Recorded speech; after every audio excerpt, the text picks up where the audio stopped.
Hey everyone, welcome back to the Derick Leg podcast. We're back here in the vault today.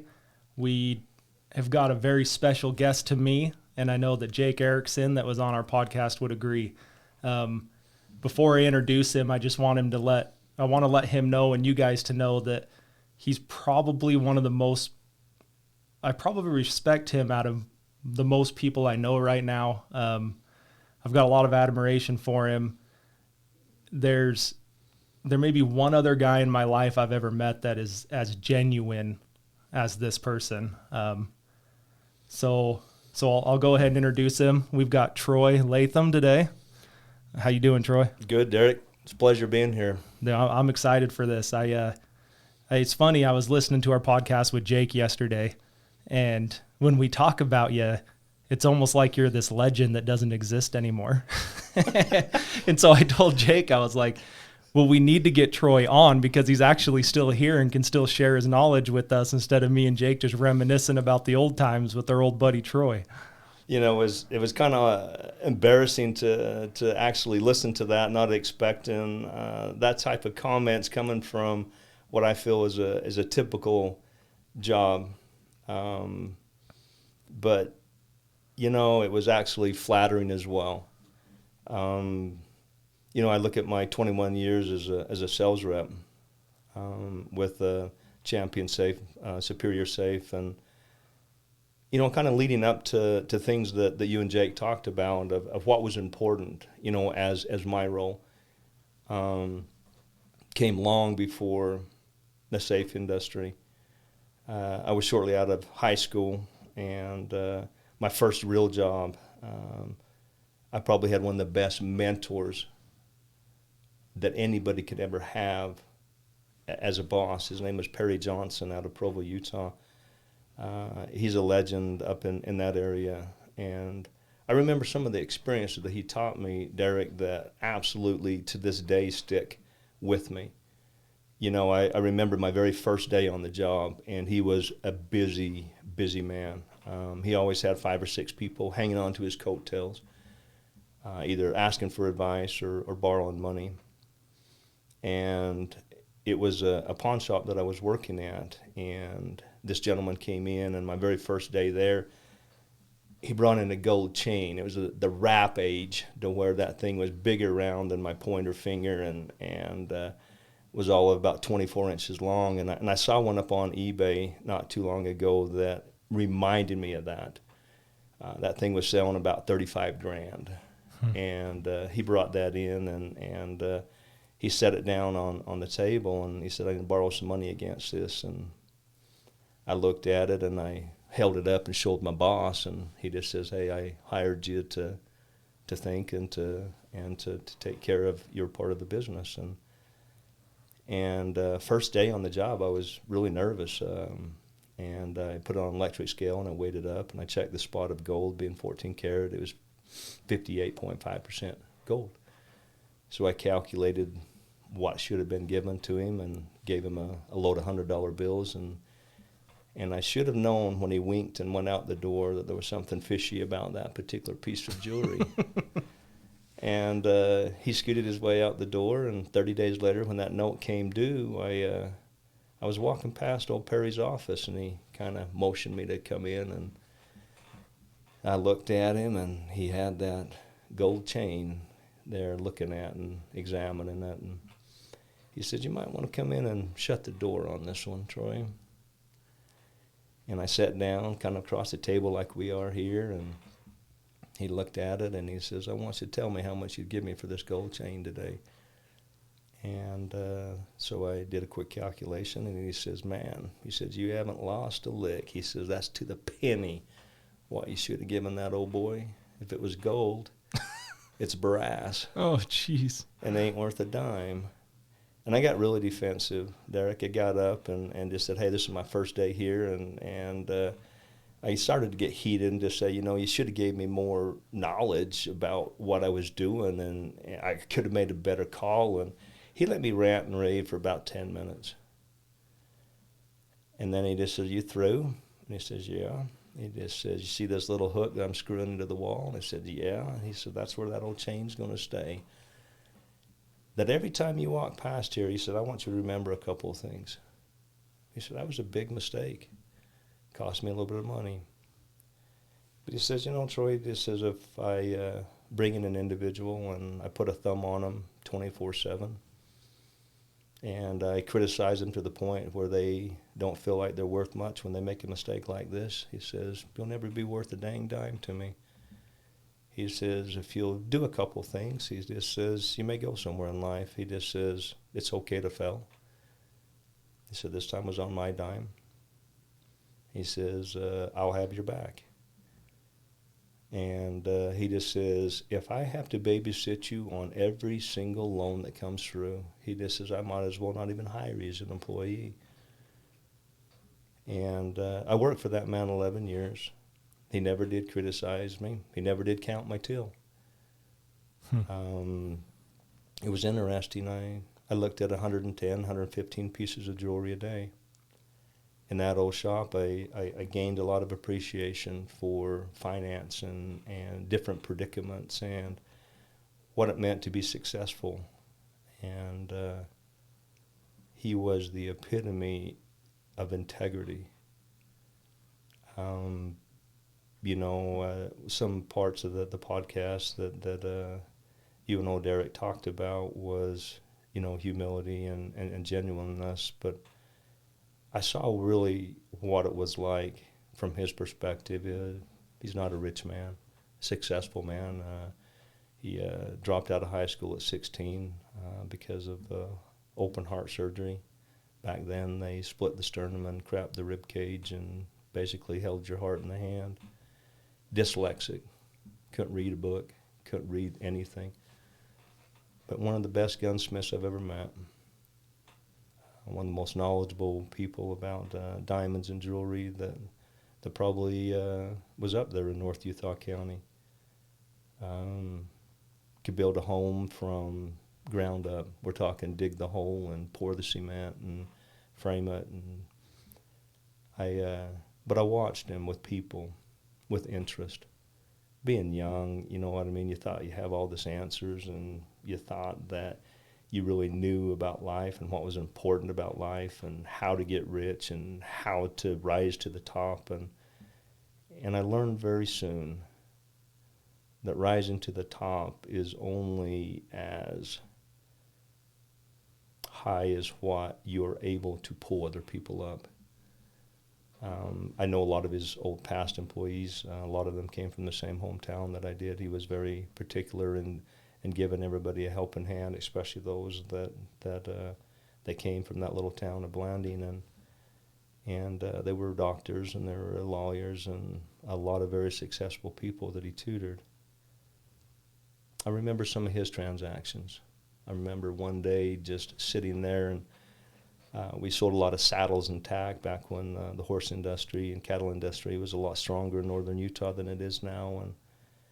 And this single mom came in, and she had a 16-year-old daughter with her. And she came in for a while and was talking with Perry, and then the daughter left and went out in the car. And she said, Mr. Johnson, he just said, I came in to pick up a saddle for my daughter. She said, I recently went through a divorce, and that was the only thing that my daughter hung on to, was her love of barrel racing. As a single mom, she said things are a lot tighter now than what they used to be. They looked around a little bit, and they came across a nice saddle, barrel racing saddle, and the breast collar and the saddle pad and everything else, bridle and reins, came to about $1,200. She said, I was hoping that you would take a trade towards some of this purchase, and she went out and got a firearm, an expensive firearm, and she came in, and Perry was looking at it and looked at her and says, well, what was you hoping to get out of this? And she was saying, I was hoping to get $250 to go towards trade. And in my mind, a young, immature just out of high school, I was thinking, wow. I said, we just hit the mother load. We could buy, take that gun at $250, make another $500, $600, $700, $800 on it, and get the price of the saddle and have her go on her way, and it'd be a great day. And he just said, almost emotionally, he just says, well, I'll be glad to give you the $250 or the $750 that it's really worth. And I watched the expression of her change. And it was as if a whole weight had been lifted up off of her. And she broke into tears, and they exchanged just a few $100s on the saddle. And in my mind, I always wondered what the right thing would have done. I mean, she asked for $250. And he summed it up in one sentence. He just said, the right thing is always the best thing. And he put that little gun up on the rack a couple weeks later, and he paid $750 and got $775 out of it. And I was thinking, you only made $25. Yeah. I just said, it's not much of a grand transaction in my mind. Little did I know, and little did he know, that she had some type of higher up in a barrel racing club that she was with, and she sent that old boy over $50,000 in 2 months worth of business. That she went to every arena in southern Utah, northern Utah, and posted flyers on his behalf that he had no idea. If you're looking for any type of saddle attack or other equipment, go to this man. And I think he has probably had as big of his impact on me as any person that I've ever met. You talk about integrity, you talk about the willingness to lift and carries the same thing that I see you're doing right now for your staff. I see you brought young Abe up to meet with me, and you met my owner and owner of another very well-respected safe company up in Provo. A 16-year-old boy. You are training to have business experience that most people don't get until they're after college, running transactions. I know of one weekend a couple of Saturdays ago that he turned a $10,000 day for you. I look at Emmett, who you brought up, and met both, took him through the factories and met owners, and are giving these kids an opportunity to really learn about life and business and how to be successful, given the opportunity to fail, hopefully not as often as what I did, but I've seen you elevate those kids. When you talk about a national rep, it's nothing more than a partnership. I look at Jake. I've called him so many different times in between jobs of the Dixie Gun and Fish and the locker room and the other things he does on the side. I remember when I was young into this business, I was in Corpus Christi, Texas, and there was a young married couple. Safes wasn't a commodity back then. You had to take them to the people. And I remember sitting in a fifth wheel with them. They needed to come up with that week $250,000 in sales to be able to make the payments on commitments that they had. And I remember going down there with them and seeing really what it took for them to have faith and confidence in the product that I brought down there to them. And I remember some other conversations as I got to know them more intimately of the challenging days of days coming home and barely having enough to put food on the table for that week. And I think that's where things really changed for me. It wasn't a rep and a vendor or a retailer. It was actually part of a larger family. Mm-hmm. I remember sitting down there for that 10 days and hot as could be, and they just made things fun. We would go after the tent closed or early in the morning and go swim in the Gulf of Mexico, and I remember swimming out there in the tide. I don't know, I'm not a very good swimmer. I had probably more life and death flashbacks of that one little stint in that piece of water than I'd care to admit. But after we got back up from that, there was a little tiny ice cream shop we went down into, and we just grabbing something before we went back to the tent. And I was asking the old person back behind the desk, I said, I'm marveling at those sharks that I see on the wall, like that 12-foot tiger shark. And they said, where was that taken? And she looked at me, and you see where those crazy people are swimming right over there? And he said, it was taken probably about a quarter mile from where they're at. And I said, oh, you mean the rest of my party that's out there? And but we'd come out and squirt down with a garden hose and put a baseball cap on backwards and kind of like what you got on now and go to work. Yeah. But that's the same type of respect that I've had for what you have done with your businesses. Thank you. I know the struggles and challenges, especially over the course of the pandemic, to get product, to what you've had to do to scramble and to keep things on the floor to sell and to keep payroll going out, and how creative that you've come to, to make things work and to employ those. And the same thing with Jake. It's just, you go in there and there is an attitude of genuineness that comes from both of your shops. You know that you're going to be treated well. And it's awesome to see that. I've had big, huge national accounts, and I prefer, hands down, the small mom and pops, the people that are the backbone of America, and I applaud you taking it on. I mean, yeah. Well, I think we're extremely lucky, Jake and I, to have you so close to us too. Our relationship may be different if we were across the country, but I think being 3 hours from you, and with the inventory issues we've had, we make trips up to northern Utah at least once a month. And even if we're not picking stuff up from Champion, I'm always like, Troy, let's grab lunch. Troy, let's go to dinner. And especially bringing those boys up with me. You and Bill James with Fort Knox, any minute that I can have those boys around one of you two is going to do nothing but build their confidence, build their knowledge around the safes, but even just how both of you guys treat people.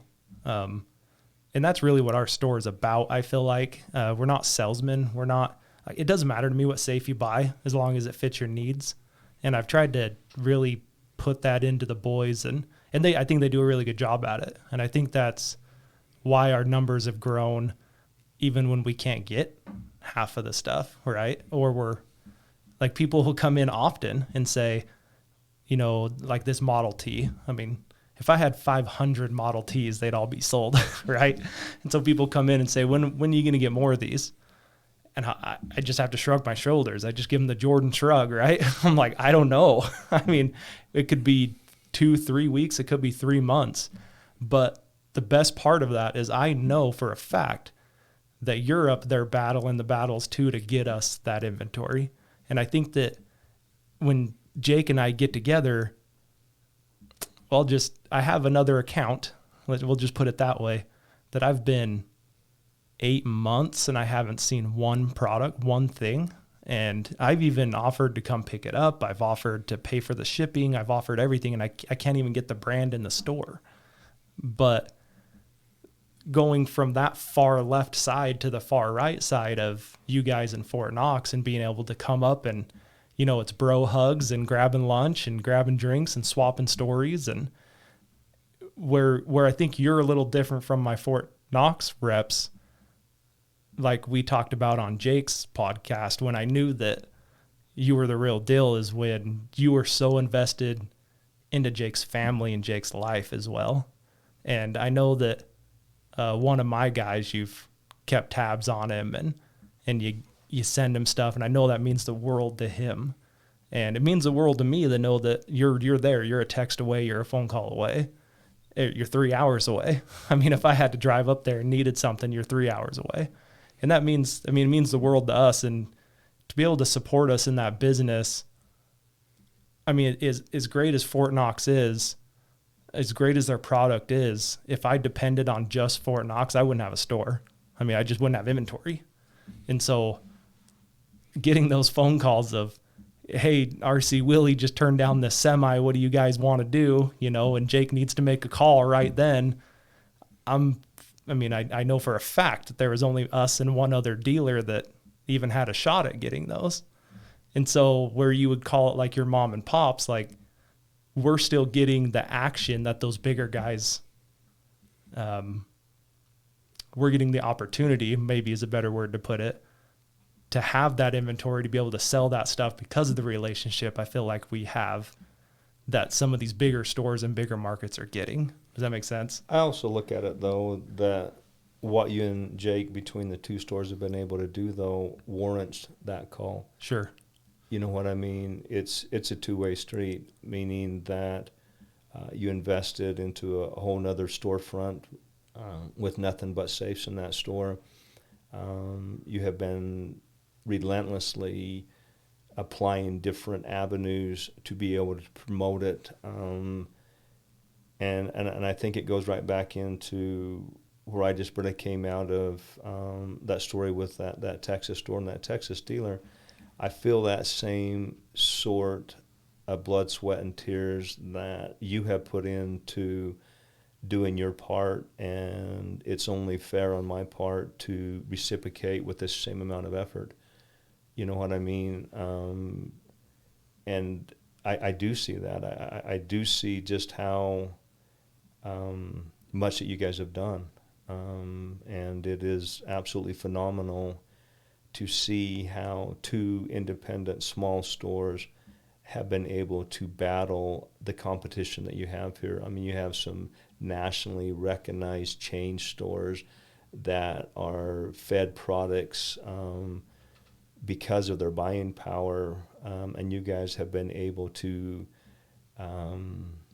excel and to grow even with the amount of combination of products that they do have. I think the other thing about being a rep into this industry is the passion that you have to have for your own individual product that you're selling.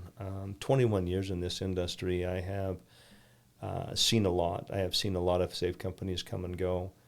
And I honestly feel that it is still the very best value for the amount of money that you're spending.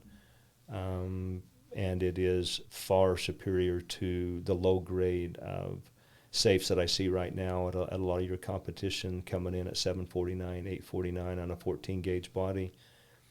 I think the consumer needs to be educated a little bit more broad on just how inexpensive and cheap that they're built.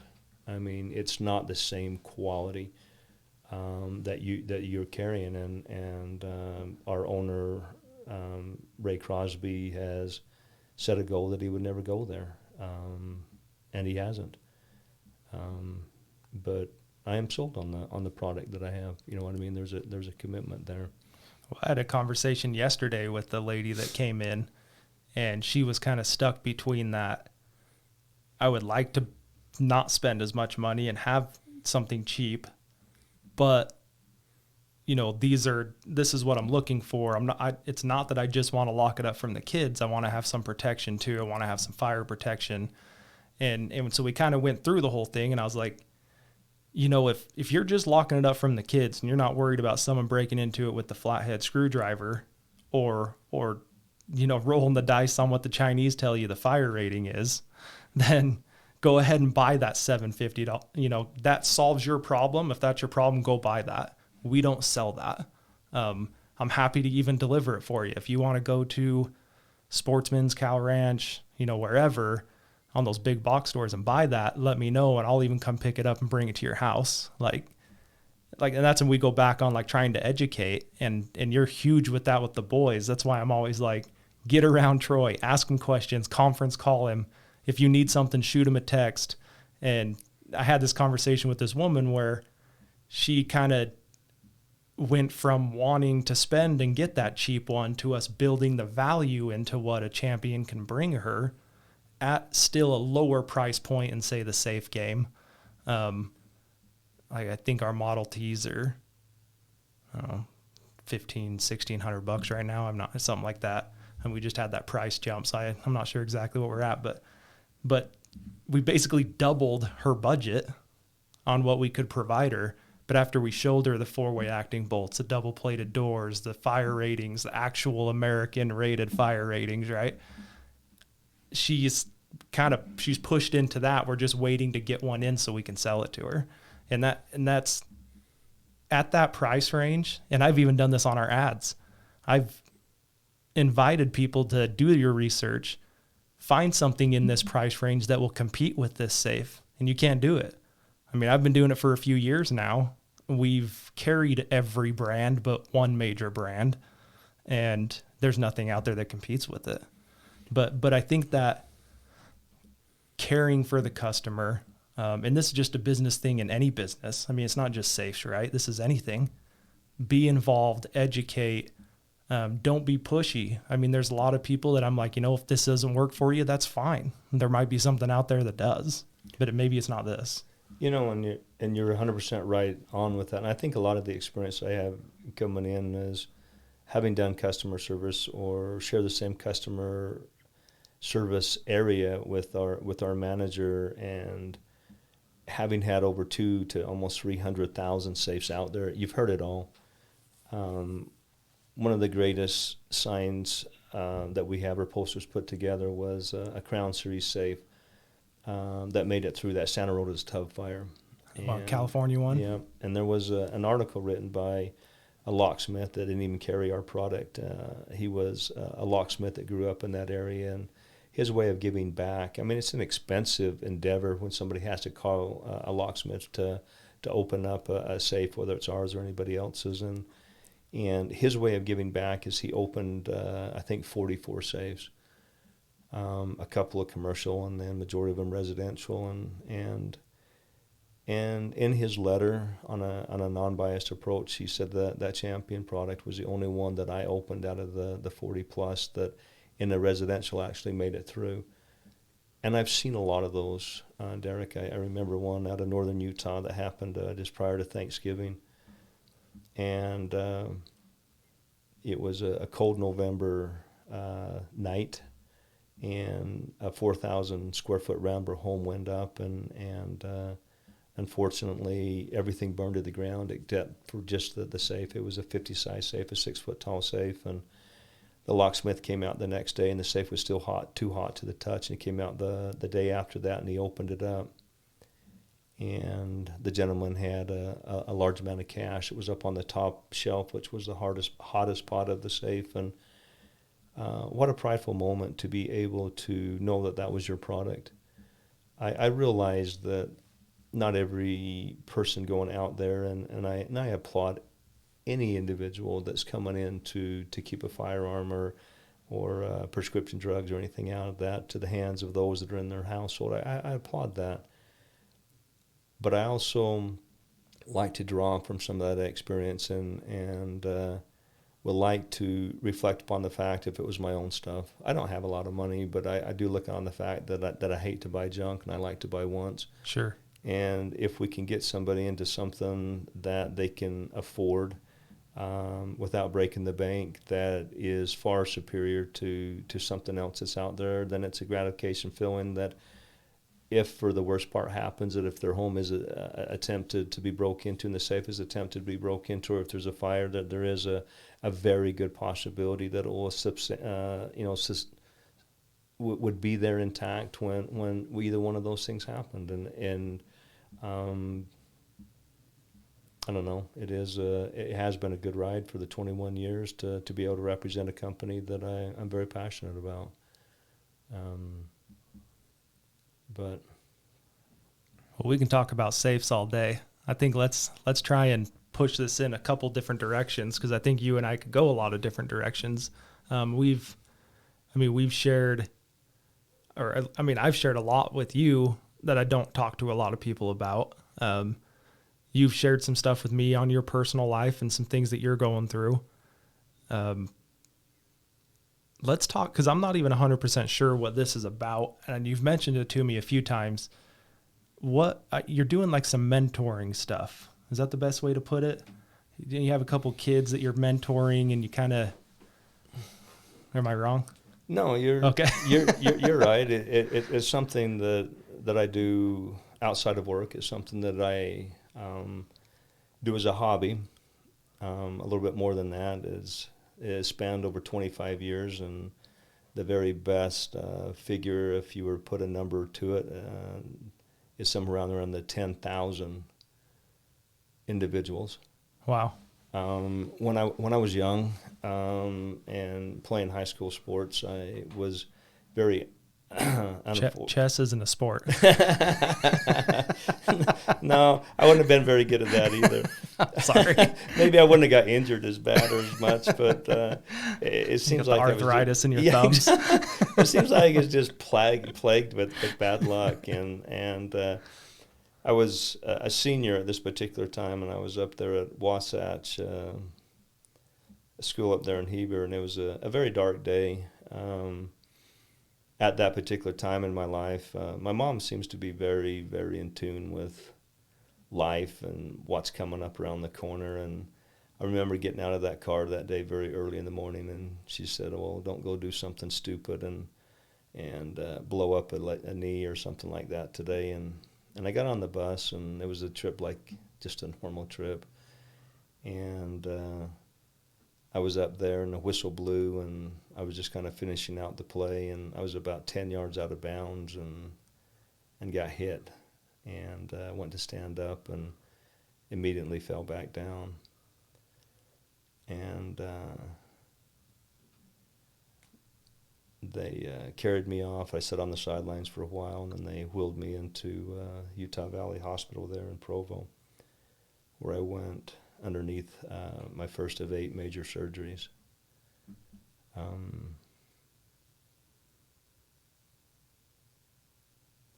Upon the 8th surgery, the leg got infected, completely full of staph infection, and Dr. Brent Prattley, who was BYU's physician at that time, was the surgeon, and he came in and he looked at me and he says, "I've never had to say this to a patient before, but if your signs don't show a huge improvement tomorrow, there will have to be an amputation of this leg."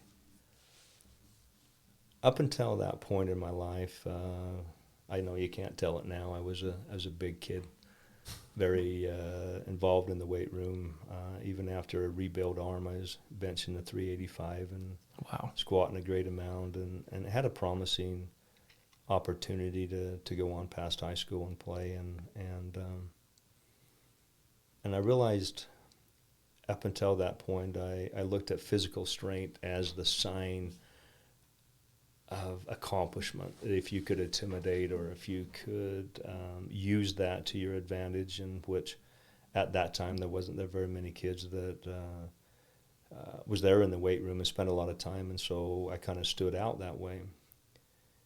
And I had hair down to about halfway down my back and about the same goatee, but it was a little bit less gray then than it is now. And I sat there in that hospital bed, and I realized a couple of things. One, I didn't have a relationship with my maker and creator at all. I think that was probably the first audible prayer that night, as I was facing an amputation in the morning, and I reached out that night, strapped all the different machines. I just laid there in bed, and he came in the next morning. It was probably the longest night of my life, and he came in and he looked at the blood reports, and he just says, "Let's give it another day." And And although the leg wasn't amputated, because of the severity of the staph infection, I was on crutches on and off for almost 2 years. Wow. It completely ate away all the cartilage that was inside of there, and it's been bone on bone for the last 30 years. So limited to walking only. But after I did get home and started to rehabilitate the leg, I realized a few things. One, I had squandered my last 2 years of school away. One, because I was out all my senior year because of hospitals. Two, I really thought that I could probably go on and play somewhere and it wouldn't be needed as much. I realized that strength can only get you so far, that there's an inner strength that is by far more important than physical strength. And so I realized that if you had 3 different areas of life, academic, meaning to get as much education you can, whether it's trade or I know you do a lot of different things. If you can get as much knowledge as you possibly can that could provide income is absolutely incredible. Athletic does play a huge important to staying fit and mentally awake and stronger, I do believe, and then a religious base of some kind. So I came home. The high school that I was participating with sent me to a University of Utah at that particular time, and I met with some of the coaches and strength and conditioning coaches there, and I came back and just started kind of running their weight room. That's turned into a hobby now that we've adapted, and we have put, honestly, over 10,000 kids free of charge over the last 25 years. That's incredible. So up until recently, recently being in the last 7 years, I turned my whole basement into a gym and workout facility, in which there were 52 kids at that particular time that came. There were 9 time slots. And so we started at 5 a.m. on Monday, and then we had a 5 o'clock in the evening, and then a 6 o'clock young ladies would come in. Prior to moving to the location we are at right now, and because we needed a larger facility that was unattached to an individual residence, my insurance agent had a conniption a couple of different times when, where we were at.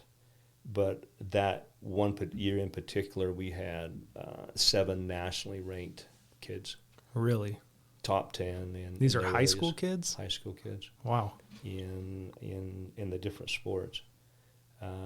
We had a gentleman by the name of Paxton Patey, who was number 2 in the mile in the nation. He was an interesting kid. He's heard me tell this story, so if it comes up on a podcast, he'll just smile. But he was probably the worst athlete I've ever seen in my life. I mean, he was absolutely as uncoordinated as anybody I've ever met. I went and watched him play football before he got cut, and I went and watched him wrestling before he got cut, and I went and watched him play baseball before he got cut, and I went and he even had about half of the girls' team beat him in swimming. And he was trying to find his place in life, you know what I mean? And he started running a little bit. And he got to the point where he was getting pretty good. He started running some little 5Ks and stuff like that. And I remember the first time he ran his first 2 laps that he got sick and puked. You know what I mean? An 800, you know what I mean? 2 laps around the track. And he came back and he said, "Coach, this isn't for me." He just says, "I don't know where I'm going to find my place." But he stayed with it. And I remember one day in particular,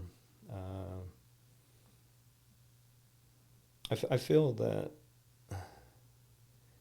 being teamed together, and it was interesting because we had 4 different high schools that was in a radius of about 8 miles, 10 miles, and we had all of those kids, a lot of those kids from those different high schools, and we would team them up together to where they would have to be on the same team, meaning that you reported that person.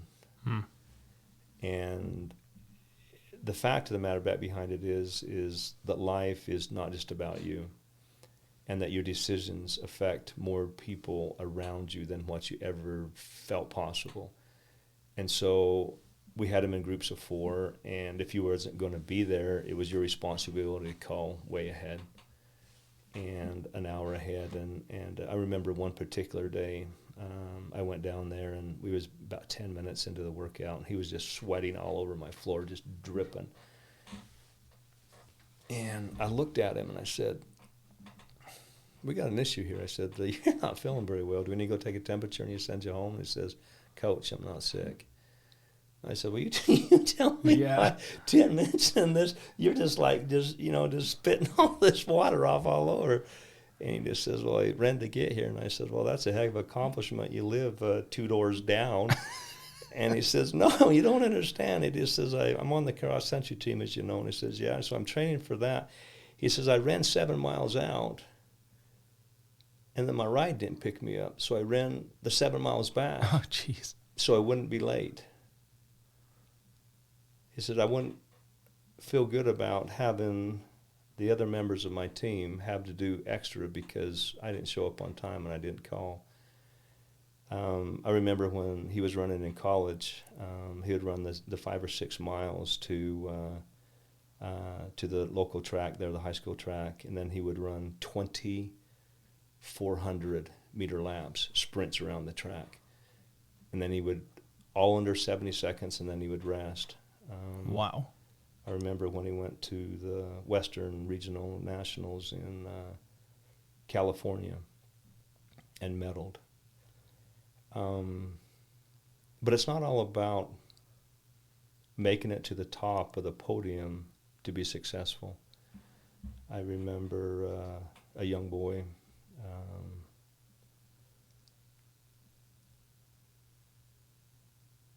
kind of slow to grow into himself, had a real tough family situation. Showed up about 13 years old. The program was from 12 to 18, and he just said, "Hey, Coach," he just says, "I feel like the 5 o'clock in the evening is, I'll be getting a little bit too crowded." He says, "You mind if I show up at 5 in the morning with your elite group?" And I looked at him and I just said, "Well, I would be glad to take you into that." And I just says, "You know what you're getting into." I said, "I don't take a phone call at 4 a.m. Mm-hmm. And if you miss 3 times without calling,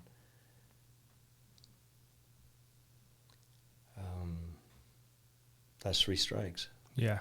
Because it was an interesting thing, Derick. I chose who got in. I didn't charge anything, and so I didn't have any strings on who I took and who I didn't, or who I had to take. But there were probably 15 or 20 kids a month that we turned down, just for the lack of space and the lack of room. And so anyway, he lived about 4 miles from where I was at, and during some of the winter months, I'd go open up the facility at a quarter to 5, and he'd be sitting on my porch outside, 20 degrees out there, that he had walked each one of those. He did actually become a ranked and in a national 90-mile desert course on a motorcycle, placed second in a competition not too long ago. He was a kid that was struggling in school, and graduated with honors. I think over my last 25 years, I would almost have to say that being that much bigger and that much faster and that much stronger naturally than everybody else is almost a curse.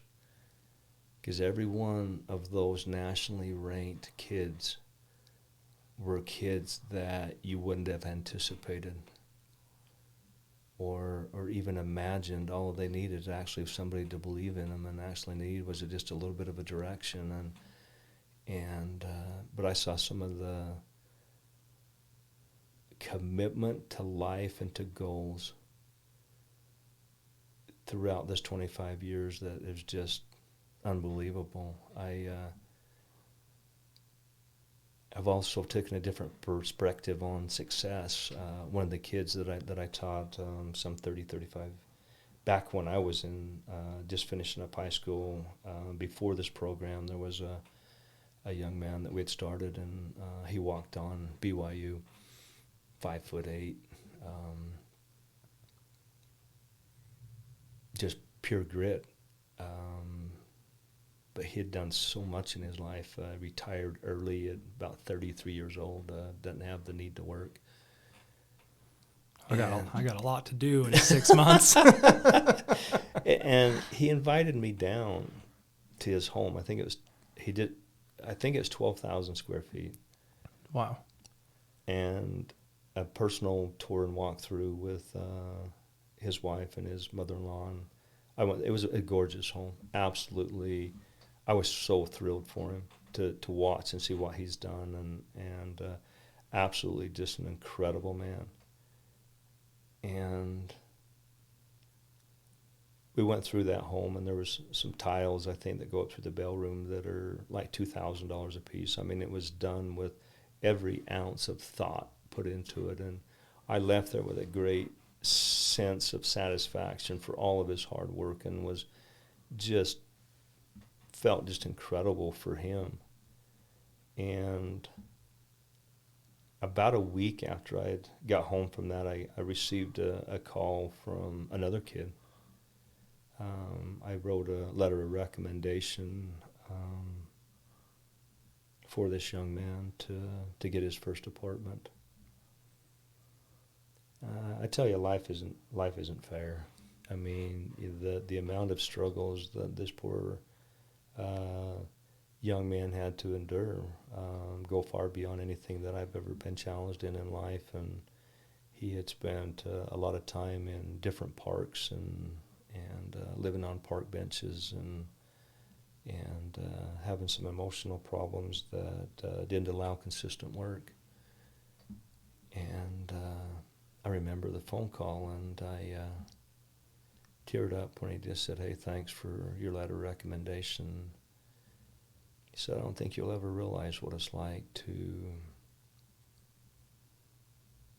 wake up in the same bed twice." Not knowing that, you know what I mean, where his meal would be coming from, Right. And I thought to myself, long hours that night, in many sense, of who was more successful. And I don't have an answer. Yeah. You know, the young boy that had so many struggles and fought the demons that many didn't see. I mean, mental illness is something that a lot of people don't know how to react to as parents or as friends or anything else, because there's so many things a broken leg we can see and we know what's wrong. And you see somebody with a cast, but you see somebody with odd behavior, consistently odd behavior. It was just interesting, but I felt the same sort of satisfaction for both of those kids. You know what I mean? Dealt different hands, but the battles they fought, I think, were equally challenging. I know that the world would deem one more successful than the other, but that's just the way that the world is structured. Yeah. But it's been interesting. I bet. It's probably been some of the greatest amount of satisfaction that I've ever felt. Once a quarter, we would bring in world-renowned athletes, world-renowned scholars, great educators, very successful businessmen. We've had some phenomenal speakers just as of late. We had a 27-year veteran of a police department come in and speak this last Monday, and he gave an absolutely stellar talk on just hope. He just said, boys, girls, he said, I've seen the worst that this world has to offer. He was a lead homicide investigator, and so he did all of the, the different murders and stuff like that. And he just said, as dark as the world is, there's also hope. He just says, above my desk and office, where he is at, there's a sign that says saving one individual at a time. He just says, I put that up there after a young lady came in. She was escorted into my room, and I was doing some paperwork, and I looked up over my glasses and saw her there, and she's a very attractive lady, very well kept, and seemed to have everything together. And we made eye contact again, and she looked at me kind of puzzlingly, like I should remember her, and I didn't. And so she asked a question. He says, you don't know who I am or don't remember me, do you? And he says, no, I don't. He said, when you arrested me, took me to jail, I was at the deepest amount of despair that one could ever imagine. She said, I came here clean to let you know that arrest opened up my eyes, and you, in essence, saved my life. She just says, I want to let you know that your work is important. And before that, we had a gentleman come and speak by the name of James Stoddard. Spoke about being in somebody else's shoes. And he had a bag with 3 different pairs of shoes. And the first one he pulled out, Derick, was an athletic sock, a white sock. And on the very bottom of it was a whole bunch of bath caulking that looked more like a horse hoof than a shoe, because it fit an athlete that was born with no feet. And James ran this particular marathon with this individual. And he was born in Germany, I believe it was, this particular athlete. And at the time, over there, they were killing the deformed babies, and his mom was there as a single mom. And as the story goes, and as the story as he told it went, and the doctors came in and says, hey, we'll take care of that little boy for you so you don't have the burden. And she knew what that meant, and she said, I just want to see my boy one last time. And he had deformed hands, and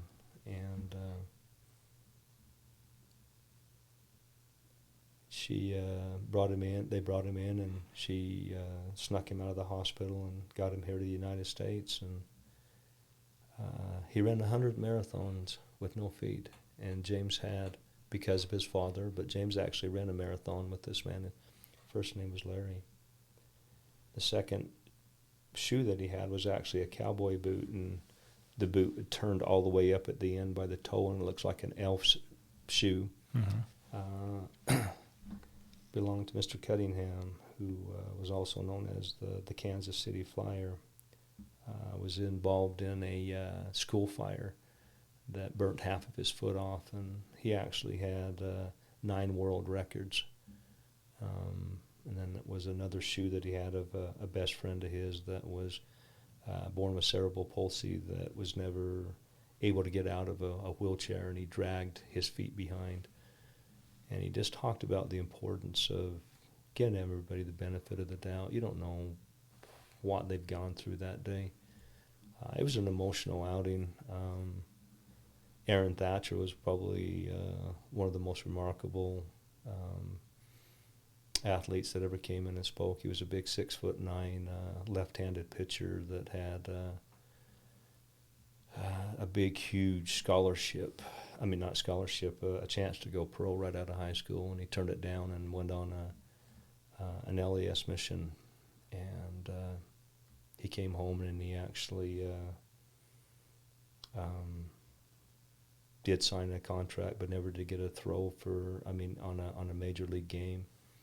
But he was probably one of the most humble men I've ever met in my entire life. To see his trials, he had brain cancer the last time that I'd heard, but he was one of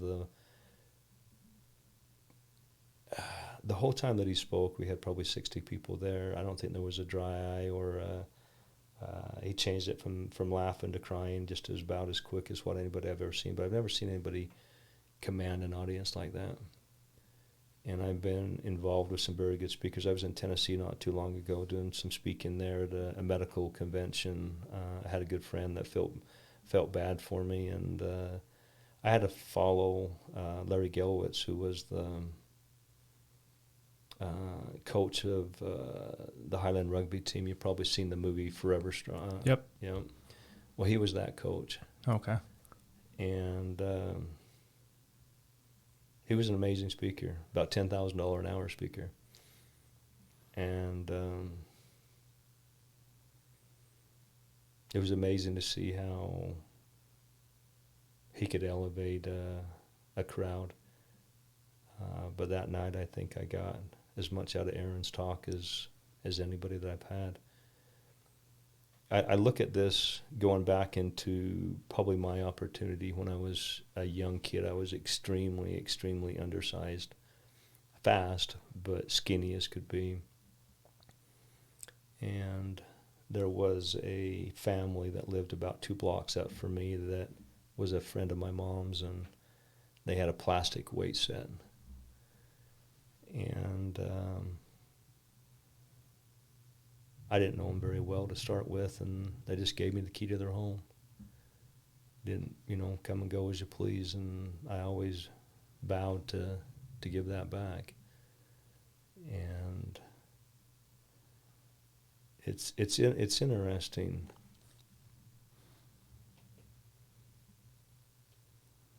When you don't ask for payment and don't expect payment, it comes in different ways. Yeah. It honestly does. A call saying thanks, or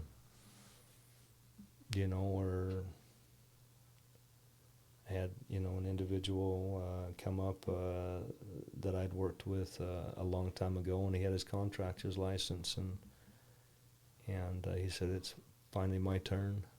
He says, "Let me build you a home, and I won't charge you a penny over contractor's cost." And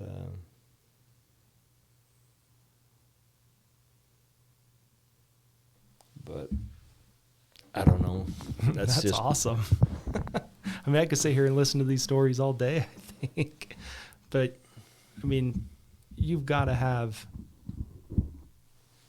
you're religious, so I'll put it this way. Just think about when all this is over and we're all in heaven and we're all talking, meeting, mingling, reminiscing. I picture in my mind, and I've done this for a long time, the people that have influenced me, how big is their crowd going to be when we get up there? And I kind of had when we were in high school, there was a peer tutor is what it was called, when you would take one of the handicapped kids you'd go to class with the handicapped kid, and you just kind of assist them through the class. And they ranged from, maybe a little bit of autism, but still pretty functional, all the way up to severe autism. You basically just went to class to make sure they didn't hurt anybody. There was one kid that was that bad. Anyway, the teacher, I asked her one day why she does what she does, because she'd put up with all of these different personalities and all these different things. And I just said, this can't be an easy job. And she was maybe 5 feet tall. She was, I wouldn't venture to guess, she's my grandma's age, right? She was an older lady, and she would wrestle some of these kids sometimes to keep them in line and keep them doing what they were doing. And like I said, there was this one kid that me and my friend would usually assist with, because would get, I don't want to call it violent, right? But he would have outbursts. Right. And I had seen her and him wrestle once. Like, she was wrestling him back down into his seat, and she put him in his place, right? And I just asked her, I said, why do you do this? I mean, you can't get paid that much. She doesn't need to work, you know. She's past retirement age. And she just said, you know, I can't wait till the day when I'm in heaven and I get to meet these kids when they're in their perfect form, if you want to put it that way. And she said, she's like, so selfishly, I do a lot of this for myself. She said, when I get up there and I can look around and I have this big crowd around me of all these kids that I helped. And so this one kid is, we'll call him Adam. She said, can you imagine the conversations that me and him are going to be able to have when he's in his perfect form? And like, it really hit me. And so I've always pictured like people that have influenced me and that I know have influenced a lot of people.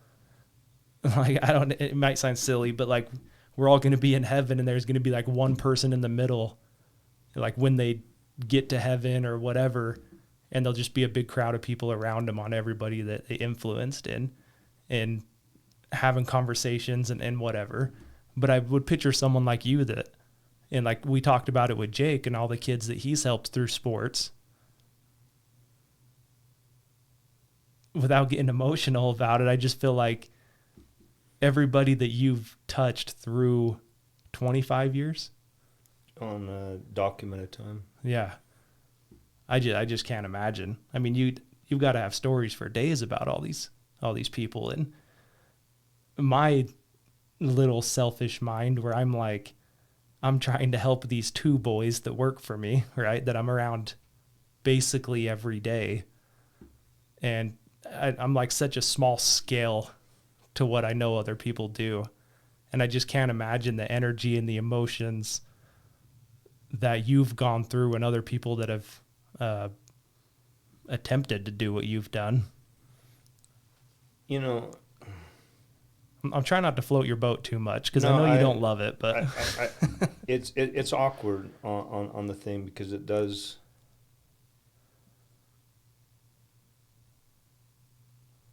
I have my own reasons of why, and they're very very personal to me.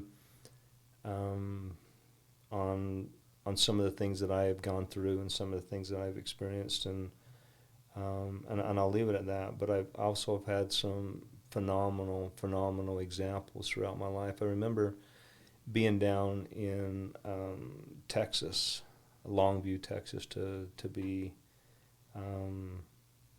exact, and I was down there starting a brand new safe store with a young family, meaning mom and dad and two kids about the age of Abe and Emmett were their kids' age. And we just finished up a show in Louisiana, which was, I think it was like 90 miles from their hometown. Okay, we was over there and we was doing a sportsman show, and we were just loading up. And you know what it's like when, I don't deem myself important, but when you have a manufacturer's rep down there and you want things to go really well. Sure. It's like when we cleaned the floor real quick when I knew you were showing up. And so anyway, we finished up this 2 or 3 day show, and we was getting together for dinner, right? And so we was meeting at the steakhouse, and the husband was there, and we was waiting on his wife, and he'd call her on the phone, and he would be pacing back and forth. Well, we got reservations in 10 minutes. Where you at? And she was about a half hour late, and he was very agitated, very, very agitated. And so we go into this restaurant, and he was a great guy, and it wasn't to the point of being demeaning by any means. It was just, well, where were you? I mean, was traffic that bad? Yeah. What took you so long? I know what time you left. I'm under a lot of stress already. Yeah, what are you doing to me? And that's kind of what it felt coming from him. But when I saw her and heard where she was, I felt small. We was at this steakhouse, and it was a noisy steakhouse, but her story was so intriguing that hers was the only voice that I really heard. And she says, well, I was just leaving Longview, and I was on this overpass, and I saw this homeless lady, obviously with issues of her own that went far beyond just, of that. She could see that she had some mental issues, and I don't recommend this without, you know what I mean, and I mean, it could be very dangerous, but she drove past and just said these simple words. It's just like, if that person falls within my ability to help, let me know. A sincere prayer of her own, and I'll turn around. And she said the next thing I knew, I had turned around. She had a shopping cart full of mostly unlaundered clothes, and the lady kept complaining how hungry she was, and so they went to a local laundromat. Right next to it was a kind of a fast food restaurant, and she got her just a small meal and laundered her clothes and just talked with her for about a half hour. And then he said, I got to go. My husband's waiting. And went on her way. And she got closer to the convention center of where we were at, and there was another homeless man that was there. And again, you know what I mean? You take into consideration the situations, and I'm not saying for everyone to stop, and I know that there's danger out there, and there's things you got to be wary of. And she was a funny Texas lady that says, I do carry a 44 Magnum in my purse, but in case anyone wants to mix it up. And so, but anyway, there was a homeless man there, and she pulled up, and she says, I couldn't help but notice as she offered those exact same words. You know what I mean? Is this person falls within my ability to help? Let me know. And she pulled on over, and she had a $20 bill with her, and said, this is all that I have, but I want you to do one thing for me. And not that he wasn't appreciative, but the way that she made it sound, he says, well, what do you want me to do, lady? Do you have some work you want me to do? You know what I mean? Kind of got what do I have to do for the $20? Sure. And she says, I just want you to kneel down and thank God, for he's the one that actually blessed your life through me today. And after she told those two stories,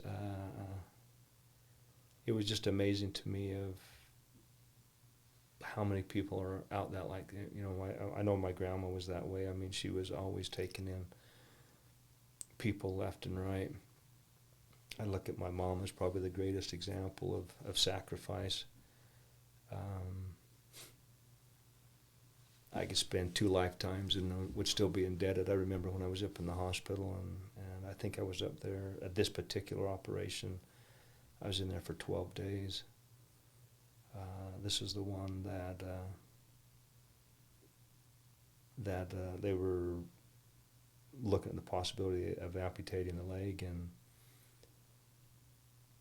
she would come in every morning. There was a dollar store right there with different ways to entertain and keep my mind off of things, and little dart guns. You put the cowboy and Indian plastic figures around. I was 17 years old, you know what I mean, just shooting those things up off there, and she was down on her hands and knees picking those up.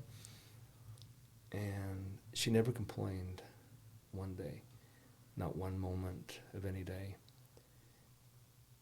And Derick, it wasn't until years later that I found out, because I had some serious surgeries the year before that with a rebuilding an arm of mine through football, that we didn't have the money for a hotel, so she slept in the waiting room. Wow. On the chairs. But she never did say anything. I remember when I came home and I had bed sores everywhere, and she'd have to come every 2 hours and turn me over. And I was mad. I was mad at the world. I was mad at just everything. And I remember one day I was throwing a fit. She took the temperature, and it was like 101, 102, somewhere in that ballpark. And I was complaining and just belligerent and ornery. And she took hers before she headed to work. And hers is right around 103. Greatest example I've ever met of providing hope for not only me, but my other siblings. She is one of a kind. Absolutely just amazing. One of the biggest tributes that I've had as of late, she had a large brain tumor removed. She's pressing down on the base of her neck, and she couldn't move.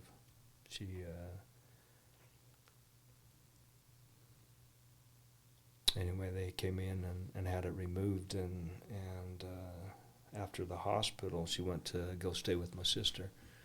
She had a house set up more for a single floor home, and had my mom there, and it was during the time of COVID, and unfortunately, about 2 days after they got there, my sister's kids came down with COVID, so she had to stay in this little 10 by 10 room. And because she had people in the home of COVID, her physical therapist couldn't go in, and her brain therapist couldn't go in, and she couldn't go to the hospital. And so I would go up before work and sometimes during lunch and after work and do her physical therapy for her, and they worked with you on some different things to get the brain left side and right side communicating back and forth. It was probably one of the most special time in my entire life to be able to give back in the capacity of a caregiver that she did. And I would probably have to say it was probably the closest thing to a miracle that I'll probably ever see in my life, because it was a golf ball-sized tumor or bigger. Huh. She doesn't have any memory loss, no slurred speech. She lives on about a 3-acre parcel of just some older homes and stuff like that in the place that we grew up. She has 3 large lawns that she mows, and I went down for a short visit, and to see her out mowing those yards and keeping up the garden was one of those things that I didn't know if I'd ever see. And after this, I'll show you the picture of the tumor they took out. Wow. But I don't know, when you have people like that around your life, I mean, how can you go wrong? Yeah, I don't like to talk about my mom a lot because I'll start crying, but I have a lot of the same feelings with my mom. I mean, she was the rock through everything, growing up. And I've got a similar story. Gosh, you can get me crying, man. I think it's the first time I've cried on the Derick Leg podcast. No crying in the vault. It was the summer after I graduated, so I was 18. And I went up to my grandparents' house up in Idaho. They've got 5 acres, horses, chickens, the works. And I believe it was a family reunion. I guess I should know that. It was a family reunion. I think we stayed 2 days after, just us. And my grandpa had this new horse, this new yearling, I guess you'd call it. And he hadn't really been broke yet, hadn't really had much training, but if you put his mom in front of him, you can saddle him and you can ride him all day. And we actually had him up in the mountains that weekend with his mom in front of him, and he does fine. But you take his mom out of the situation, and he just doesn't know what to do. And so I had a horse when I was, I don't know, 12, and I broke him. I helped the guy that I bought him from break him, and he taught me how to do everything and how to react to it and what the horse feels and everything. So I told Grandpa, I was like, hey, Grandpa, let's go saddle that horse up, and I'll go ride him, and we can kind of start breaking him a little bit, just get him in the arena by himself. And so I jump on, and I'm fully confident on horses. Like, it didn't bother me. Like, my grandpa's getting up there back then. So I was like, I'm kind of helping him out, you know? And so I jump up on this horse. My grandpa's just got a lead rope, and he's standing in the middle of the arena.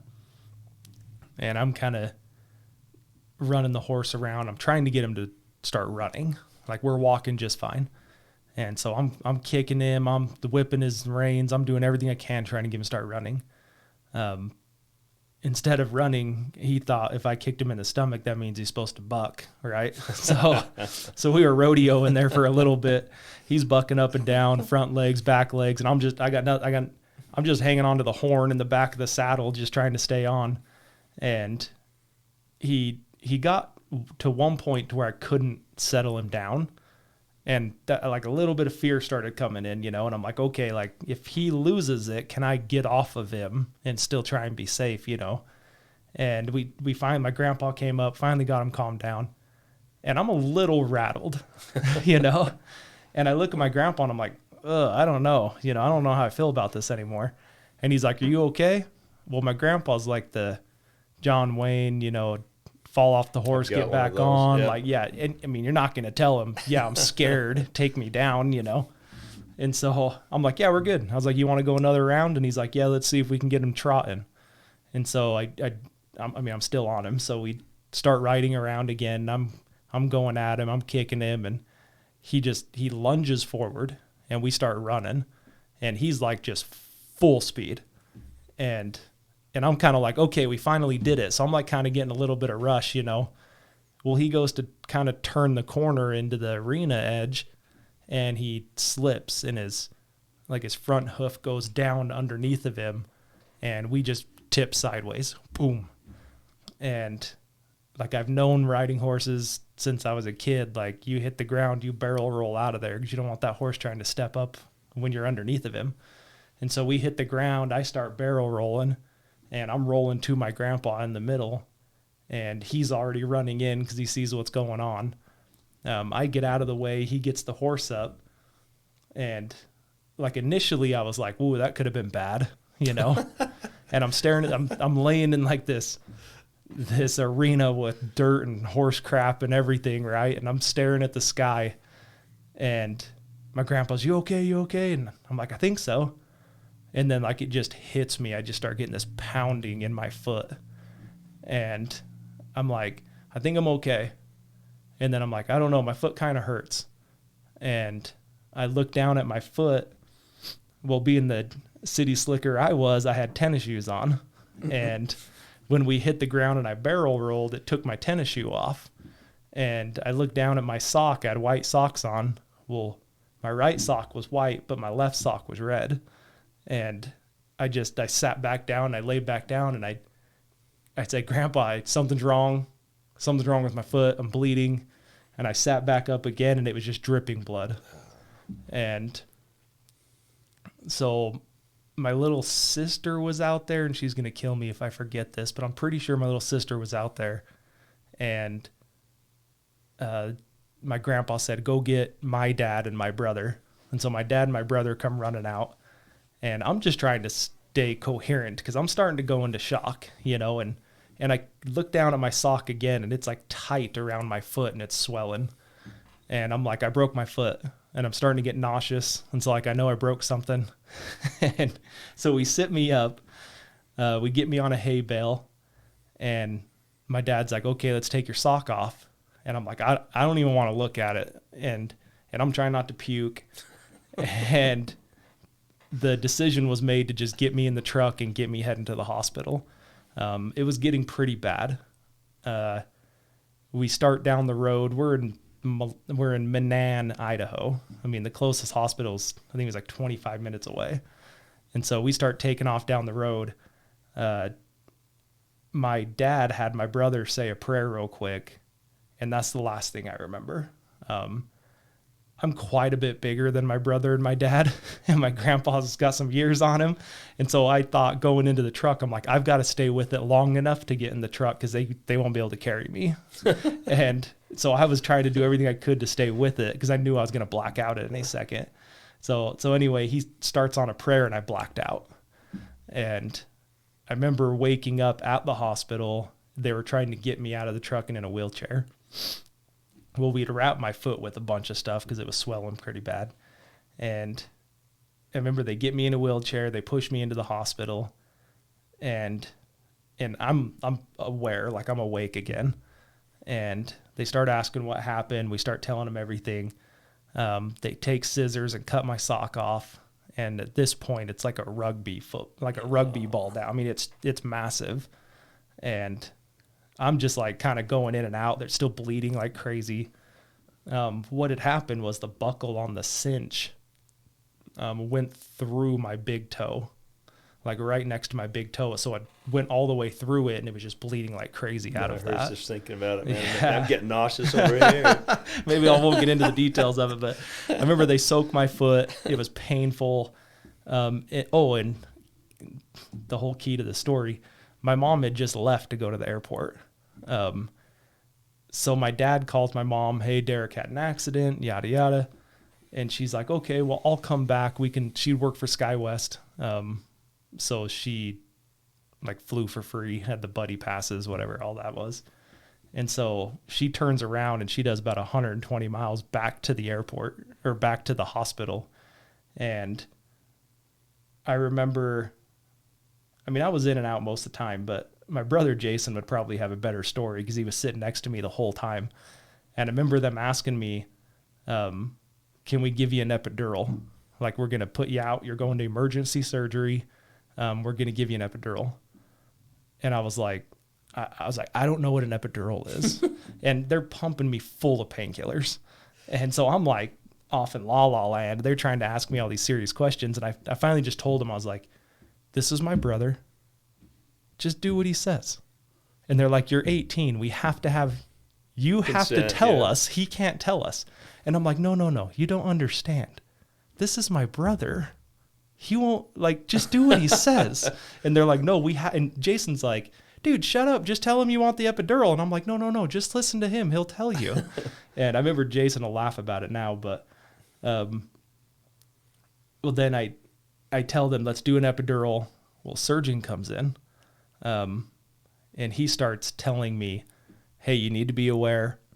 There's a good chance you're going to lose your foot. And I'm like, wait, what? Like, it's just bleeding, you know? So there's something called Compartment Syndrome.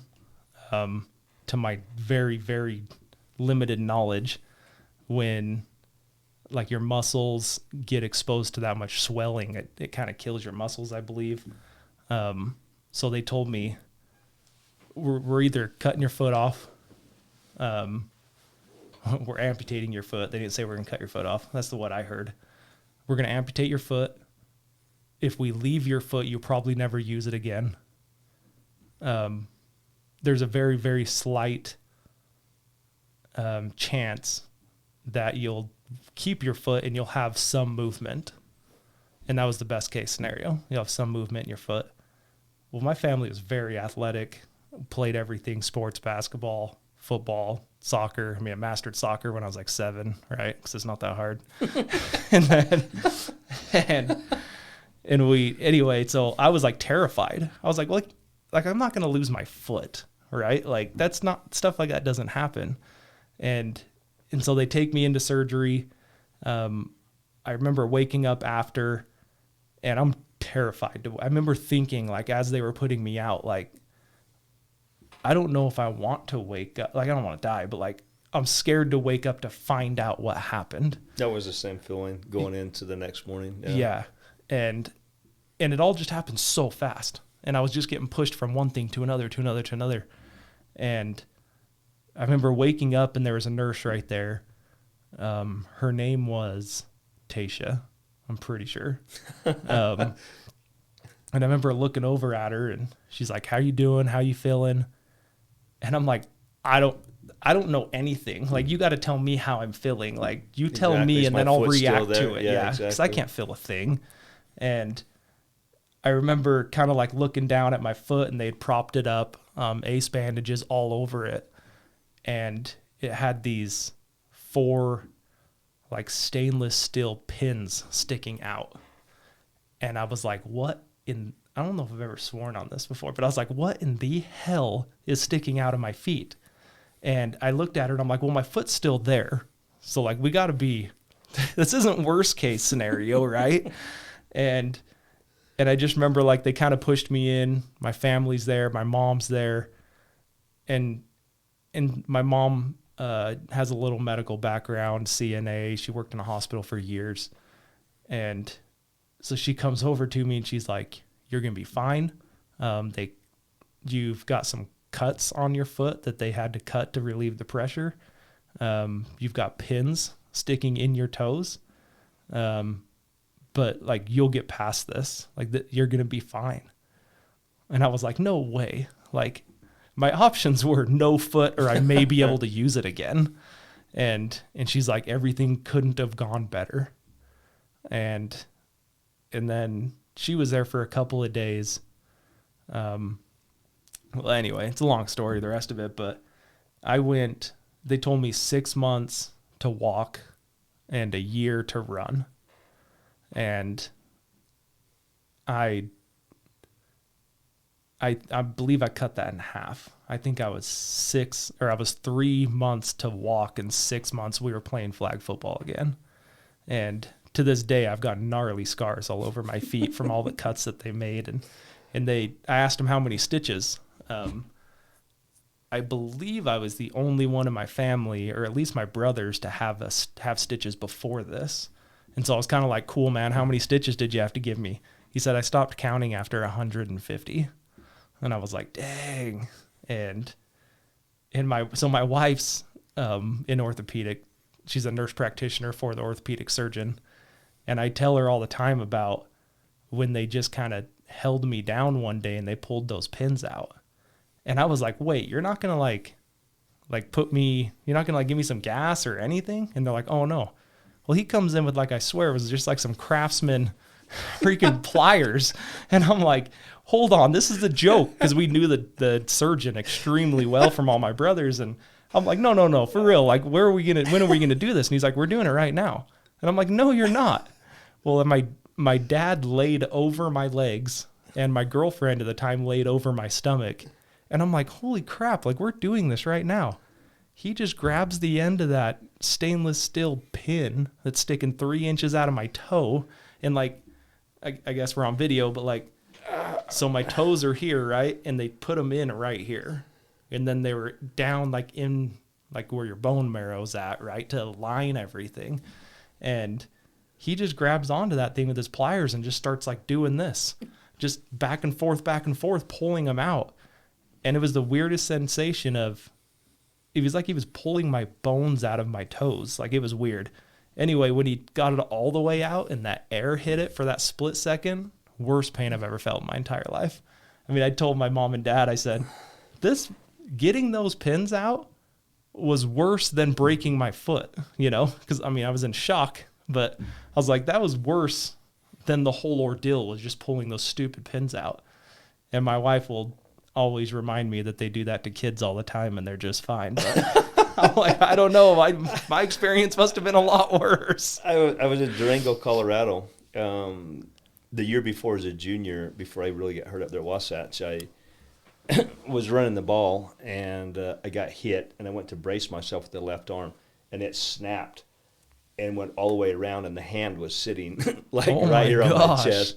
So our driver's ed / football coach / whatever else came and got the arm and put it back into place, and got my belt off my football pads and made a makeshift sling, and then I got up and it just flipped around with a chicken wing. And so when you talk about the pins, so they drilled and put the funny bone back on and put the pins all the way through. And so I was sitting there thinking the exact same thing. And it would look just like a pair of vice grips. You know Yep. what I mean? And they sat there and then just pulled them out. And yeah, I about. Tell me it hurt though. No, it really didn't. No, it did. I did. My eyes started rolling back in my head, and I thought I was going to go out. But you know, it's amazing to me though. There's a kid, T.J. Oswald, soccer player. It's kind of what I thought of when you thought of that. Was probably had one of the most severe. I mean, I've had Cole Bowers who came in and he had 4 broken bones in his back, and he's down playing here in Cedar City. Phenomenal linebacker, but he holds a record there in Springville for squats, and just a big kid. We've had a lot of different injuries, but this old boy is playing soccer and sophomore year, and busted both bones here, and his leg did the exact same thing, just and they put a slice right here to help with that pain, and it went all the way up to just below his knee. You can go on to the Instagram page of B_strong46 and look at it as a tribute to him, but he went through 16 reconstructive surgeries. 16. And when we got clearance and he came over and we started to work with him, this would have been his junior year.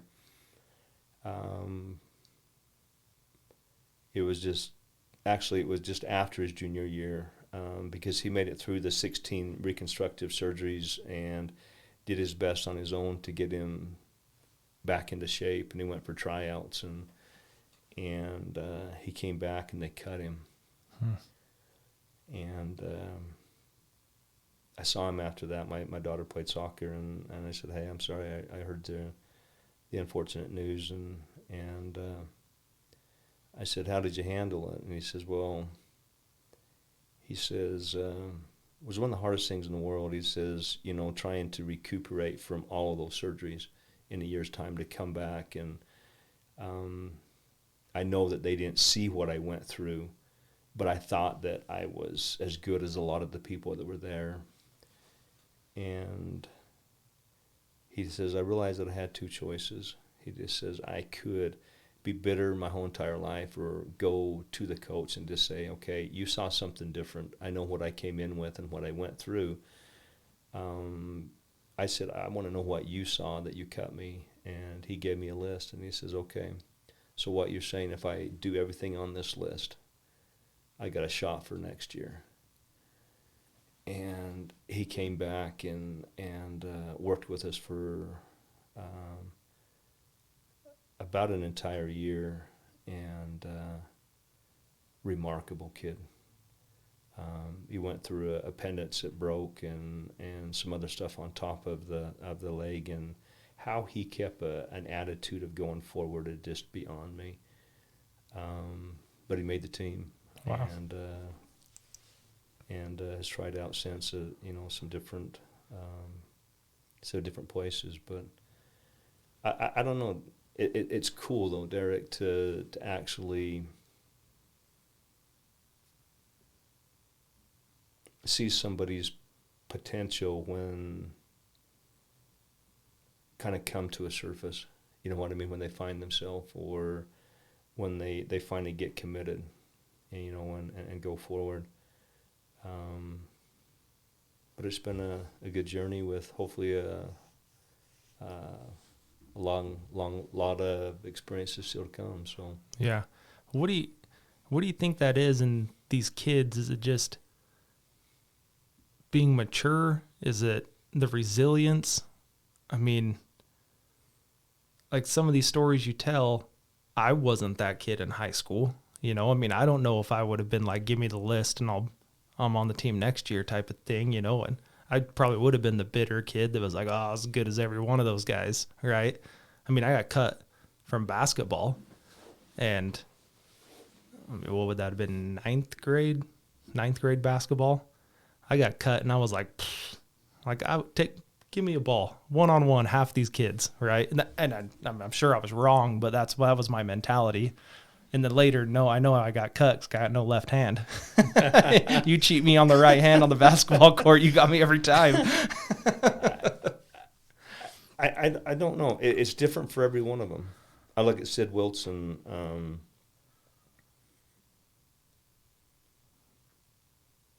She pitched a couple games for a team that was in like the World Series with 14 or 15-year-old. I look at her. She had a nerve entrapment. I look at Nick Maffey that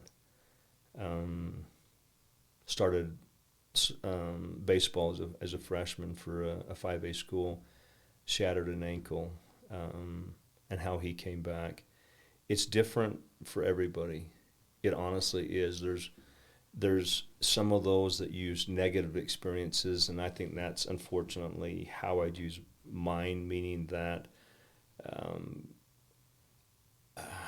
I used a very negative way of to get back. You know what I mean? To where I understand was. that. That's me too. A very negative, but I don't know. It's different for every single person. I think the saddest thing though is those ones that never find it. Right. You know what I mean? I was aware of a kid that went to our school that ran about a 4.340. He was built like a Greek god naturally. He was about 6'2", could dunk it with a basketball in each hand, and I seen him hit a one hopper to shortstop and outrun it. More talent than probably in himself than half these kids I work with put together. But I had a lot of these guys that were written off that made it further, and than he did in college. You know what I mean? And I don't know. The interesting thing is even now, I could line up 100 kids across a gym floor, and I couldn't tell you who would be to the top of that podium. You know what I mean? I've seen so many different things. I've seen some of them get to that point and quit. I've seen, some unfortunate accidents and injuries. And I don't know, it's just interesting. But I've also seen so much of remarkable human resiliency that has just baffled me, by kids that were prone to just give up. You know what I mean? And that's why I guess I say I like that underdog crowd. Yeah. I had this talk with a friend the other night. She had been through a lot of things, childhood, parents separating, dad ended up dying when she was young. Anyway, I mean, she wouldn't call it a rough childhood, but she had obstacles that she had to overcome, I guess be the best way to put it. And we were having this talk about trying to figure out how far back to go to make this all make sense. But so like right now we were talking about, there's a lot of kids out there that there's a lot of money out there, and there's a lot of kids that, and there's kids that have it harder too, but in St. George, Utah, there's a lot of money, and there's a lot of kids that don't have it as rough, I guess is kind of the conversation we got into, and that they don't have as many things to overcome when they're younger. Easier life, parents get it figured out. If they get in trouble, mom and dad make it better. And then now they're adults and they don't have mom and dad to help them, or they get hit with some adversity. This is kind of what our conversation started. And what we were talking about was like, are you better off having more of that adversity when you're younger to figure out how to overcome these things and problem solve or gain that resilience-ness? Is that a word? It sounds good enough okay. to me. Yeah, I'm no English major. I followed you. To gain all of that almost when you're younger, because when you get hit with those things in your 20s and 30s, it's not as big of a deal. Does that make sense? I don't know if I would ever seek out those individual things. It seems like life happens when it happens. You know what I mean? But I also look at it as purely perspective. I mean, the ones that have a perspective of that can see past today, you know what I mean, can actually have that. It seems interesting. I know that I know that for every one of the kids that really did get injured, there was an identity crisis for a long time when they were really good at something. And I'll use a picture on my daughter's softball team that was absolutely a phenomenal player, and she got hurt and had to set out about 6 games. But she had her own little following. It was kind of interesting in a softball community. I mean, they had the kids that would actually wait for her to hit a home run. It wasn't when, it was a given that she would take a couple out of the park a game, and they'd come over. And she was young. She was 14, 15 years old. And these little kids would have her sign the ball, you know what I mean, That's cool. and write something to them and stuff like that. But I think she took out like 40 home runs that year. I mean, she was absolutely incredible. And when she got hurt, you know, I watched her in the dugouts and just followed her, you know, for a while. And she came over once she did get clearance from her physicians to come over. And I remember the words, "I don't know who I am anymore." I mean, this is a 14, 15-year-old girl. Right. She said, I really don't know who I am. And she said, I didn't realize how much it meant to me to go to the part, not that I look forward, you know what I mean, to see that and to throw and to be a part of all of this. And I think that's where the other 2 legs of this program come into to be. And where it's free for every individual, you know what I mean? It levels the playing field. It takes away the money thing. You don't have to have the money. Not that I'm the best trainer in the world, and not that we have access to the very best equipment, but it's all free. Sure. And that's one thing that there that's cool. But the kids have to give back. In order to them to have a value to it, they have to give back. And we've had some phenomenal things, and this is getting to the point that I was making with a lot of these kids. Up until that point of the time, they're the center of all the attention.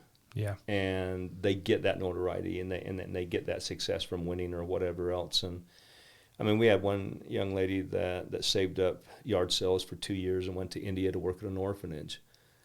We had a young boy that went down to Peru and gave large community size emergency kits. Just him and his mom flew down. Wow. We've had others work at food shelters, go to Cambodia to build schools and to teach English. These are their way of giving back. Yeah. But it wasn't until she started to get out of herself and to give back.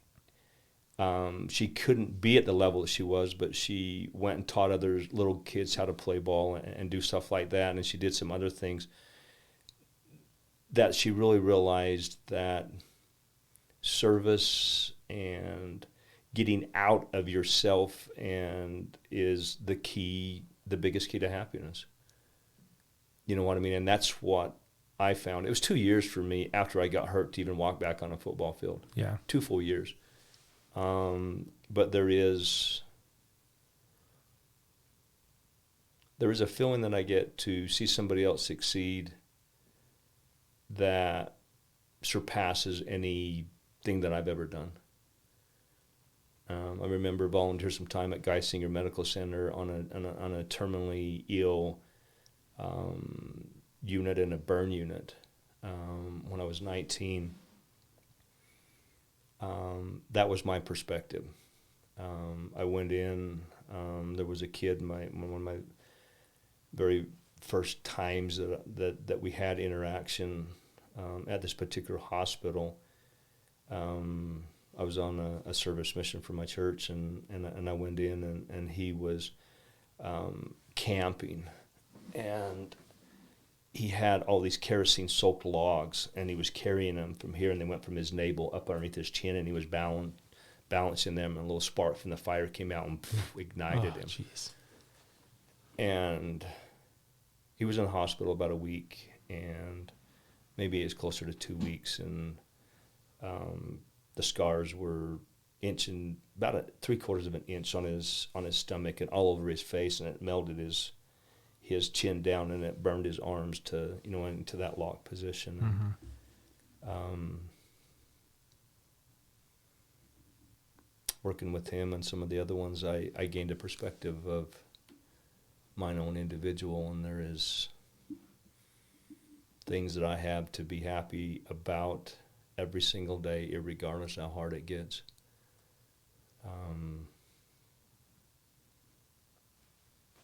Anyway, I'll just leave it at that. All right. Like, give me a couple things, couple words of advice for me. I mean, audience too, but really for me, my situation with having a little boy. Let's see, he'll be 9 months old now. What are a couple things that you feel like you really need to instill in these kids when they're being raised? And I mean, just from who our family is, I'm sure he'll be active, and like Amanda's into mountain biking and rock climbing and all of that, and my family's all traditional sports. But at the same time, I mean, at least right now, I mean, things can change tomorrow, but like financially, we're in a better spot than my parents really ever were. How do you keep that kid humble? How do you keep them driven? How do you keep them positive? I mean, what are your thoughts on that? And then maybe we'll wrap it up after that. Everybody's different, but I'm going to go back to something that I even think trumps all of that for right now. I had a daughter at the time. I was probably the most involved in my career that I've ever have been. To try to keep the company going strong, I was gone 46 weekends in 1 year. Wow. At that time, my 12-year-old daughter made this accelerating traveling team, and she came up to me and just said, "Hey, Dad, Coach Jex needs an assistant. How about you coming up and sharing some weekends with us?" And she looked at me right in the eye and just said, "Oh, I'm sorry, you're hardly there at any of my games anyway." Wow. And I think, well, it changed for me. I went to my boss the next day and said, "Okay, this is what I'm willing to do. If you're willing to accept my offering, we have an agreement. If we don't, I'm going elsewhere." So not so much about the kid, not so much about your young boy, which I met, which is an awesome, awesome young little kid. The priority of time is more important than the money, and then more important than, I realize that you've got to have opportunities to provide for your family, but time, I have learned, is more important than the nicer bat and the nicer cleats and the nicer motorcycles and all of that.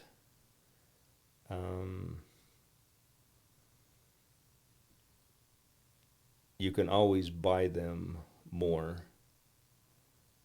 but you can't buy time, period. And I think that's the hardest challenge that you're going to find. That, and just let them do 100% what they want to do. Yeah. They may not even want to do sports. Well, that's what, after I said that, I've always said, like, I don't care what he wants. Like, I don't care what he's doing as long as he wants to do it and he's good at it. I mean, if he's driven to do it, then that's where I'm at. I mean, if it's water polo, dude, I'm going to be the most water poloist dude you ever met. And so I appreciate you kind of touching on that. I think that's a good way to wrap it up. Time's important. I have been absolutely honored to get to know you through a business side, an individual side, a friend side. I can't help but to think with your enthusiasm and integrity and genuineness for life that there'll be anything that'll stop you from doing whatever you want to accomplish. I am thrilled to have come down and spent some time with you. Appreciate it. Yeah, thanks for driving down just for this. I really appreciate that. I asked Troy when if he'd be available to do this, and he said, "Tell me a day." And I kind of laughed, and I'm like, "No, dude, you're a busy guy." And he said, "You tell me a day." And so a month ago, we nailed this day down, and here we are. So I really appreciate you coming. I appreciate you sharing your stories. I know a handful of those are really close to you. So thanks. Appreciate it. Anyway, guys, thanks for stopping by. Thanks for giving us a listen. Please like, share, comment, subscribe, all that stuff. We don't charge for any of this. We're not, I guess, to take Andy Frisella's lead, we're just doing this to try and get stories out and get people to feel like they're not alone, and hopefully bring some sort of good feeling, some positive feeling to take you through the week. Mallory and I are dedicated to do this every week. So far, we've been able to do that.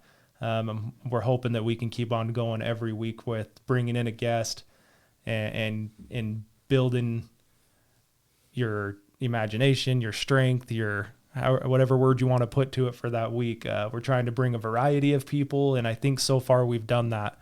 But anyway, we'll see you next week.